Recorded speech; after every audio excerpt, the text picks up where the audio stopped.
I believe in family. I'm a very family orientated man.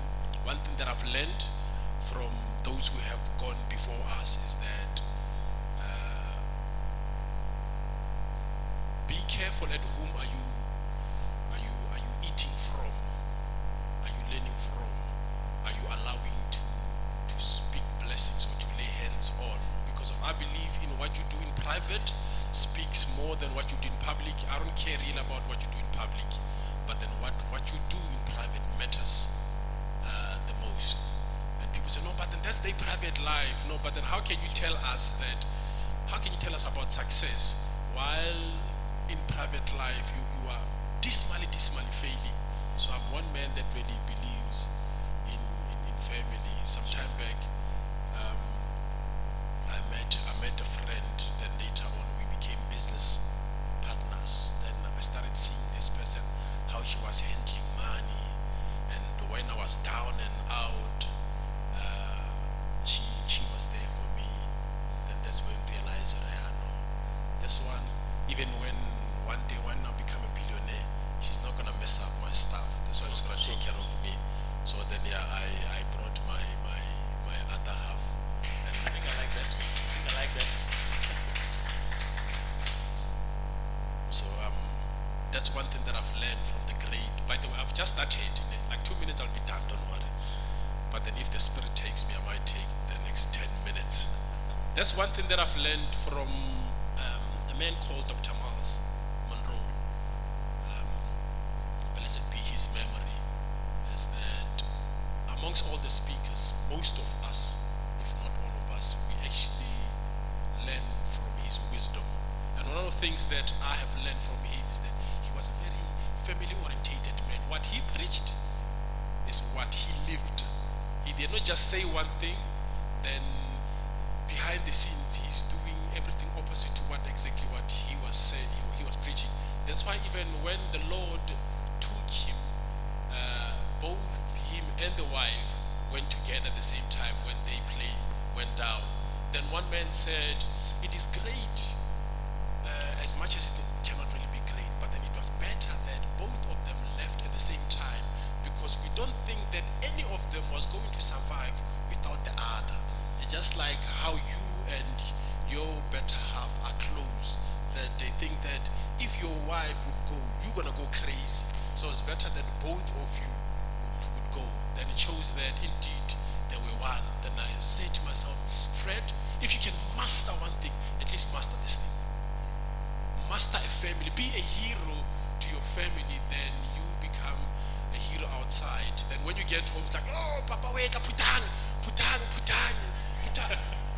You know, there are some people who are like that. They will preach you like you will go crazy, you will go bananas. But the very same people, they get home. Mwana was busy.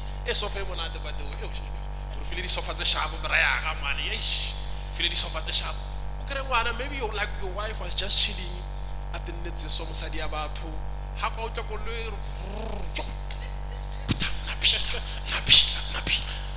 But now we can't be such type of men. I mean, it will be great that you must ask him. Our daughters, when they hear that I'm coming, like they go crazy. Daddy. When I go to school, Daddy. Yeah. That's how it's supposed to be. I believe that that's where success starts.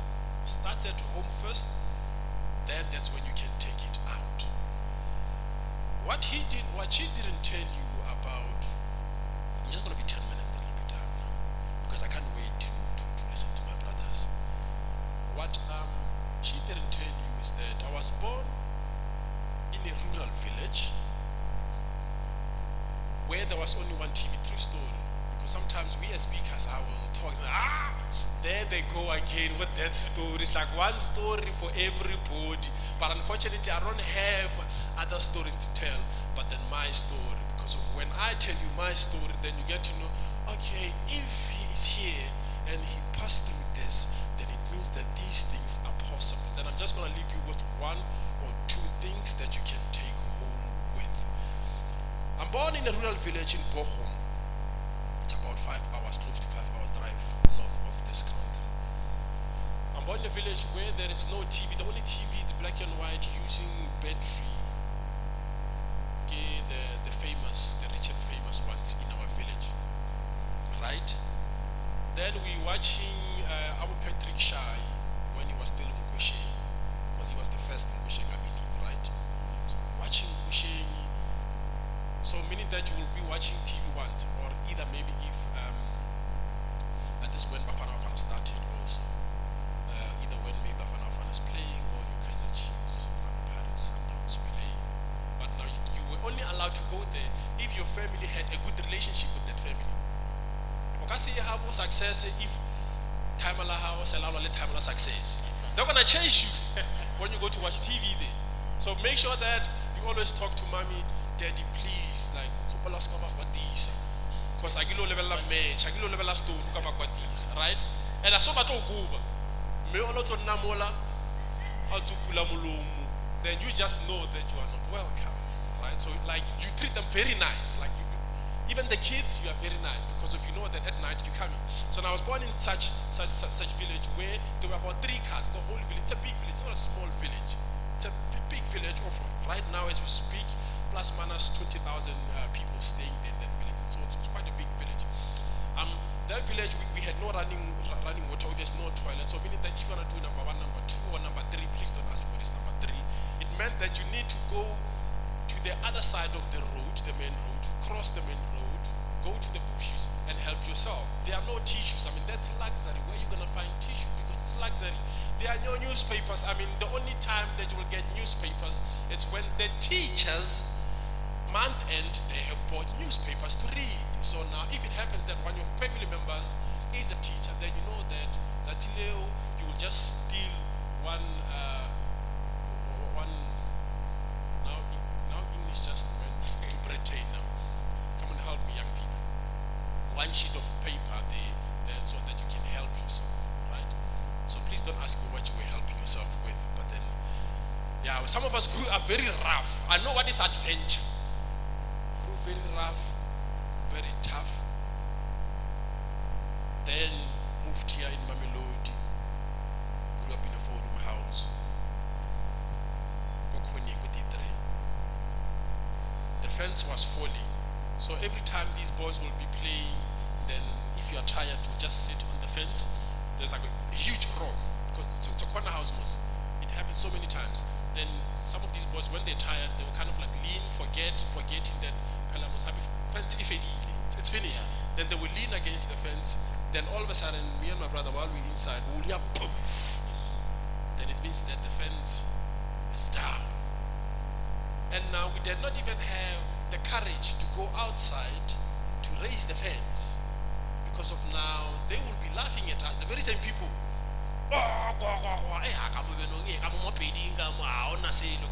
We will wait for them to all go. Then we will peep. Then okay, nobody's there. Then we'll go and raise the fence. Then I started saying to myself, Fred, you need to raise the bar.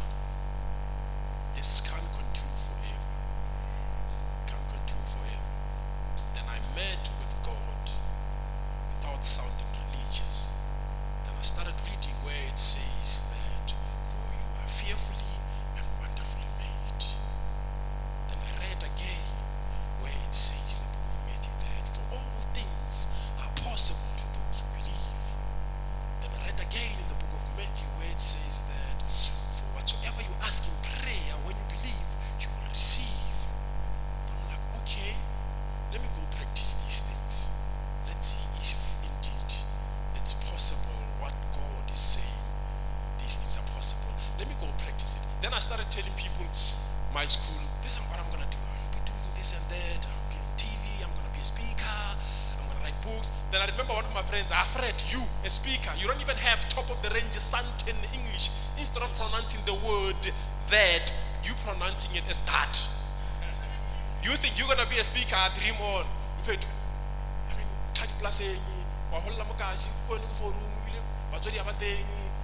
speaker.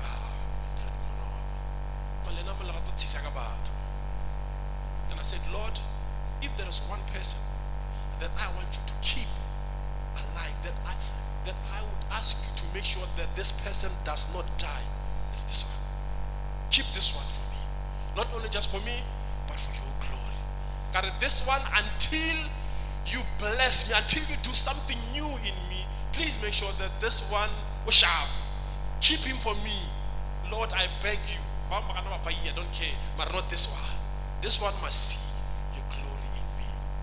A couple of years later, I was sharing with her just before. He calls me, the very same person, he calls me with the mom just after my interview on ENCA. He calls me, Fred, ke na le mama ka. Wa nganyisa, ke mo tsone ke na le wena ko deskenyi, wa nganyisa, a re na le mama ka dipikela. Ke mo tsa braka motsa a shu ke na le mama ka. Ke mo tsa no le braka ko sekolo. I'm on a mic, right? I mean, I'm on a loudspeaker. Ke re ke bolele ne ha mo loudspeaker. Wa utlwa. Ke mo tsa nganyisa, Fred wa nganyisa. Ke re mama, papa, ai wena o ke a mitso rata maka ke re mama o botsa nnete ke re mara there is one thing I lebetseng ma ke hore your son, I've prayed for him ke re ke mo rapelletse every day ke mo rapella hore ngwana wa se ka tlhokofala so that one day he will testify o botsa nnete o botsa nnete. So some years ago, around 1970s, around 1972, 1974, so that I can finish. In America, some guy with a very funny face, with speech impediment. I hope I'm pronouncing the word right. Please forget me, my learned friends, if I'm pronouncing it wrong. So now this guy, he wants to become an actor, right? True story. So now he wants to become an actor, but now the problem is that he doesn't have the face for acting, because sometimes, like, you've got a nice face, my guy, like you've got an African real face, right? So now there are some people, some people with some unfamiliar faces, right? So now this guy, he's got an unfamiliar face, and also now the way he speaks, he doesn't speak properly because of now even his mouth is kind of like, his lips kind of like crooked. True story. And now he want to become an actor. So now one day he goes, looks at a boxing match, real boxing match between Muhammad Ali, real Muhammad Ali, and somebody else. Forget about him because we always remember number one, number two. Then he looks at the boxing match, he goes home, he sits down, then he starts writing a boxing script, a movie script. Is it a movie script? He writes a movie script, true story. Then after that, he looks at it, wow, this is great. This is a boxing movie. I'm going to sell it. Let me see if they can buy it.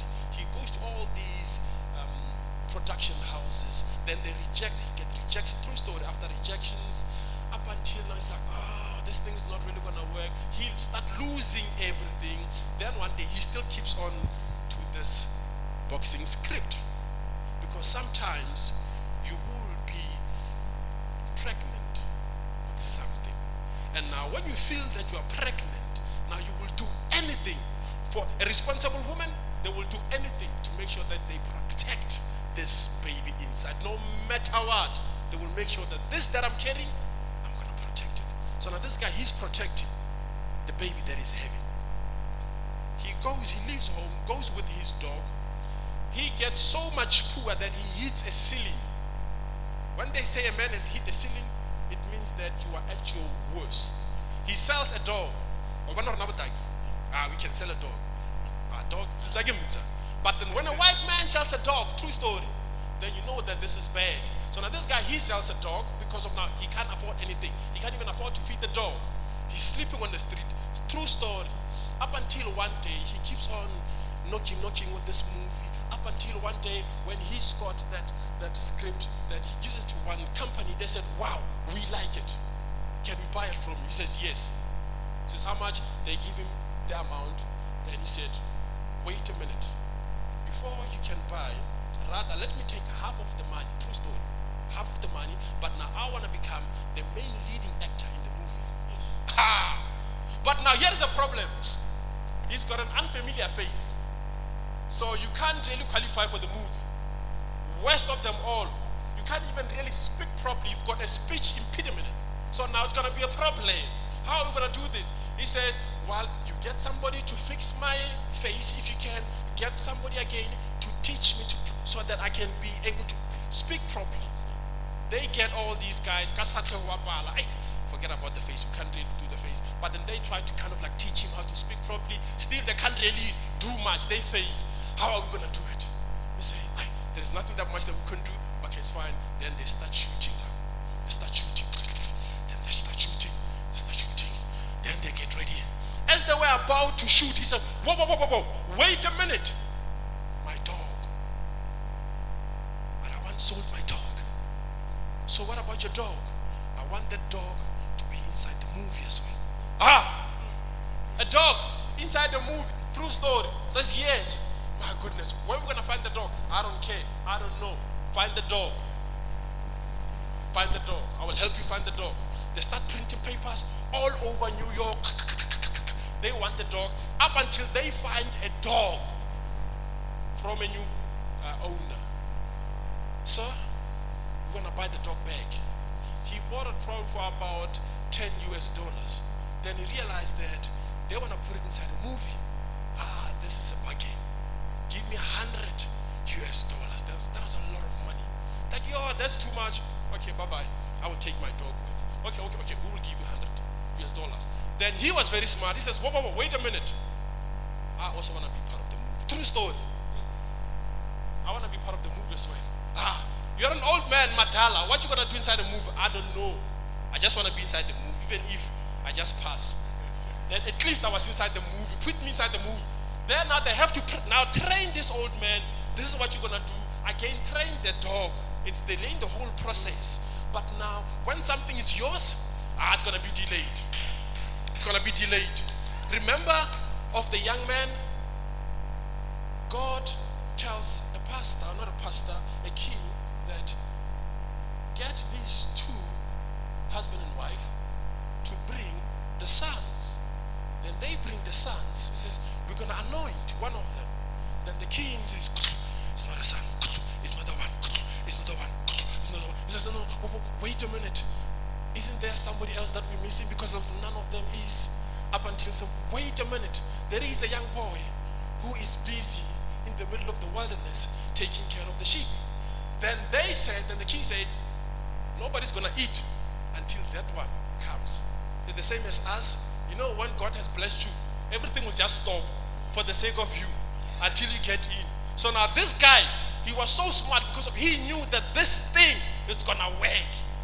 I don't care. Everything must wait. Everything is ready. Now they shoot. They shoot. That dog knows when to stand. It knows when to jump. Everything. That old man, the only part, you just smile and you pat on this guy because the boxing movie, he was fighting. All he does, they said, old man, you don't say anything. You just pat him on the back and say bye-bye. Then you move. Then that's it. Then they shoot that movie. That year in 1976 in America, it went on to become #1 in America. They named it Rocky 1. Rocky 1 produced Rocky 2, Rocky 3, Rocky 4. It started revolving, then they started calling Rambo this, Rambo that. I'm talking about Sylvester Stallone. Have you seen Rambo 1? There is that dog. That was the original dog. That was his dog.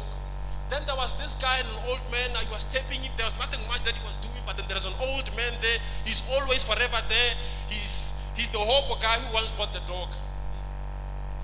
Can you imagine? Have you realized even when he speaks, he doesn't speak properly? Even now, because of he's got that speech impediment. And his face, he's got a very weird face. But then everything, it worked for him. And look at how huge he is. True story. So if he can do it, what more? When I read about this man, I was like, my goodness, this guy, look at how big it is. But then most of us, we look at successful people, we don't check at the behind the scenes. Every time, whenever I see somebody big, I always ask myself, how did he do it? How? I was sharing with her, when I want to go this one, maybe this one always asks a lot of money, this one. I shared with her like a lot of things. I was sharing with her that the way, just give me 3 minutes and I'll be done. The way to speed up the process, because I'm a reader, I've got hundreds of books at home, I'm a reader, I believe in reading a lot, is that when you want to speed up the process, because of, like we need speed so that we can be so blessed as black people, we are behind, to be honest. We are so behind, it's not even funny. So now, to speed up the process, very simple. I was sharing with her that I started reading Dr.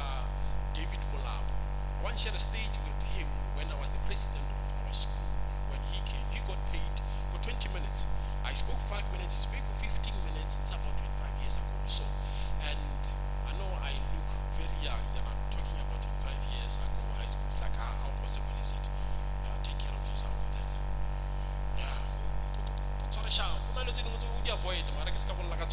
It's for another day.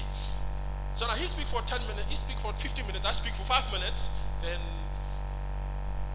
he gets paid 10,000 rands, not by the school, but then by the company that was sponsoring the school. And guess how much I got? I received 0. I went to him, Dr. Mlap, one day, I'm going to share a stage with you. He laughed. I like your spirit, young man. I like your spirit. You must work very hard. Then I started buying his books. He says, you must get one of my books. I went to buy Dr. Mlapo's book. Then as I was reading Dr. Mlapo's book, I realized that he is quoting Dr. John Diban. I went on to buy Dr. Diban's books because of now my mentor is quoting this one. Then I realized that this one is his mentor. I don't know, I'm going to buy Dr. Diban's books. As I'm reading Dr. Diban's books, I realized that Dr. Dibani is quoting Dr. Miles Monroe. Then I went to buy Dr. Miles Monroe's books. Then I realized that now I'm eating from my mentor's mentor. Now, like I'm kind of like now 3 years ahead now. As I'm reading Dr. Miles is quoting a man called Les Brown. Then I go and check Les Brown's like, but he's the first multimillionaire speaker in the world. Wow. Then I started reading Les Brown. Then when I read Les Brown is quoting an old man called Jim Rohn. Then I go and buy Jim Rohn. And Jim Rohn, I forgot, he was quoting somebody in the 1800s. Then unfortunately, I could not get the book in physical, but fortunate enough on the internet, I found the book and I started reading that. Then this one was quoting some Greek philosopher. I went and checked these Greek philosophers. You see what I'm doing? Then you speed up the process. That's how we learn. Somebody say, chew. Let me finish with this. So then I didn't just come here, you prepare it. I didn't disrespect you. I respect this man, so I just thought, let me really respect him. Can somebody please give me a chair as I'm ending? Because I don't think I will end like this is the end of me, right? This is like at the end, like I won't be speaking after this is the end. Please just give the chair. Have you guys heard about the placebo effect? The placebo effect. Jim Rohn wrote a book which actually was quoting the Bible. He says, as a man thinketh in his heart, so is he. So now the placebo effect, it's like you imagine something, then as time goes, that thing becomes a reality. This is how powerful the mind is. While you're sleeping, you dream of somebody.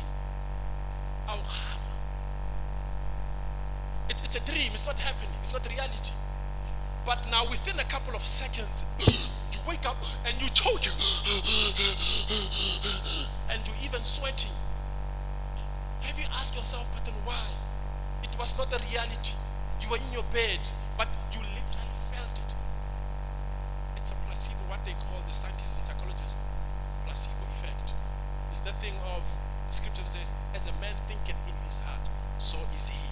Whatever that you think that you can achieve it, it means that thing, it's possible. This is what they did. The placebo effect, as I'm rambling to my conclusion. They take 2 sets of basketball players, and they take one group there, another group here. They say, you group, what you're going to do is that you're going to practice shooting the hoop. All you do the whole week, you practice physical, just practice shooting the hoop. Then they practice, then they take the other half. They say, okay, you guys, you're going to practice, but now at the same time, you will be imagining as well. So you practice, you imagine. You practice and you imagine. Then on the last day, everybody, they say, everybody, you're going to do it. Let us see who's going to shoot accurately. The ones that shot accurately, it is not the ones that were just practicing, but it's the one that were also imagining. So it means that imagination, greatness starts with imagination. So now it does not only end there. They take a group of athletes as well, as I'm now rambling to my conclusion for the final time, is that they take these guys, two guys, they have the same injury, right? Then one of them, what they do is that they perform a real surgery. They open, then they do whatever that they have to do. It's a real surgery. They close it. Then they take another one, true story, then they take another athlete, same injury. They open it, but then obviously they had to get the consent from the permission from the wife, whoever that was close to him. They open it and they close it back. Placebo effect. Nothing that they did. They did not do any operation. But now afterwards they go, Mr. Mlongo, we did a surgery and it was successful, and let us give it a couple of days. Every day they come to you, Mr. Mlongo, they even come with the pills and all, but then everything is fake. Real story, everything is fake. Then they keep on giving you, they make you believe that this thing has happened. Here are the pills, you drink the pills. It's a pill, but then it's fake. There's nothing about it. Even whatever that you're drinking, then you believe that this thing, everything was performed. Both of them on the same day, real one, fake one. After a month, they realized that the same person whom they did a placebo surgery got healed at the same time as this one. Then they realized that indeed the mind, it's a very powerful thing. I wanted to come here and speak and say jump, but then I realized that wait a minute, let them have something that they can take home with, so that even when they're home they will think about it and it will keep on coming back to them. So I hope that what I've shared with you, it's going to impact you. So now what we did with my brother, as I'm sitting down, underneath all the chairs, if you don't find it underneath your chair, you're more than welcome to go and check another chair. Underneath the chair, please don't touch, don't go now on the chair. Underneath the chair, what we agreed with my brother is that we're going to put an envelope with 500 rand cash inside, and whoever that you find it, you're going to quickly, please don't check now. You're going to quickly check. If it's not underneath your chair, you are more than welcome to check other chairs, because it's underneath two of all these chairs, two of them only. If it's you, please, you're going to have to rush here. He's going to give you a mic, then you're going to quickly explain to us what you're going to do with only 30 seconds, what you're going to do with that money. So it's inside there. Wait. So on two, you're going to check. Ready? 1, 2, 3, go. Let's go. Let's check it. Let's go. Anybody finding it? Whoa. Ladies and gentlemen, whoa. Wait, ladies and gentlemen, wait. Please do stand up, my brother. Wait. Ladies and gentlemen, there's nothing underneath. Change, success. Don't look at it underneath. It's inside. That's why even when God said in the book of Exodus, he said, Moses, what is it that you have in your hands? He didn't say, Moses, go look underneath. He didn't say, Moses, go look somewhere. He says, what is it that you have in your hand? It's all about inside. It's not on top. There was this, you must know, where it says, not inside. It's on top. So now I'm saying it is not underneath. It's inside. Ladies and gentlemen, I thank you very much. And you can give yourself a round of applause. Well, come on, a round of applause one more time for Fred Bohasu. Wow. You have spoken, sir. You have spoken. Come on, a round of applause one more time. In fact, you remind me of this man who once said that passion, but it takes time, right? And which is true, right? But I've also learned that success does not only take time, it demands time. I mean, having to look at your journey as to where you come from. And now, you need to hold on and persevere. You need to persist, pray, and persevere to be where you are. And you've imagined yourself, right? And I've realized that in imagination, it's a true reflection of who you are going to be. All you need to do is to work hard, strive, work hard, and you're going to make it, right? Come on, a round of applause one more time. So without wasting much time, I'll give my brother Thabo Maleman the stage. Round of applause.